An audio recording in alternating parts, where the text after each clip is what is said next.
భూరక్షణ చట్టం అని ఒకటి తెచ్చారు. ఆ చట్టం ప్రమాదకరమైంది. ఆ చట్టం వస్తే మీ భూమి మీ పేరు మీద ఉండదు. మీ భూమి వేరే వాళ్ళ పేరుతో రాసుకుంటారు. మేము అధికారంలోకి రాగానే ఈ చట్టం రద్దు చేస్తామంటూ తెలిపారు. రికార్డులు ఉంటాయి. 90 రోజుల్లో నీ భూమి నీ పేరుతో ఉందో లేదో తెలుసుకోకపోతే తమ్ముడు తినదు.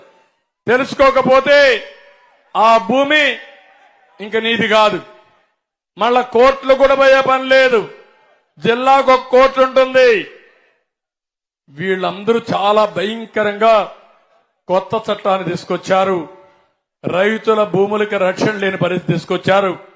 10-1 ఉండదు, అడంగాలు ఉండదు, ఏ రికార్డు ఉండవు. వాడు రాసిందే లెక్క. జగన్మోహన్ రెడ్డి మీ తలరాత రాసే పరిస్థితి వస్తున్నాడు.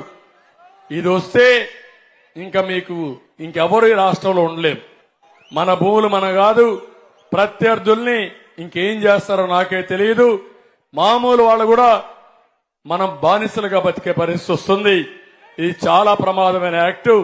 నేను ఒకటే చెప్తున్నా, నేను వస్తానే ఈ భూ పరిరక్షణ చట్టాన్ని అబాలిష్ చేసి మీ ఆస్తులు కాపాడే బాధ్యత మాది.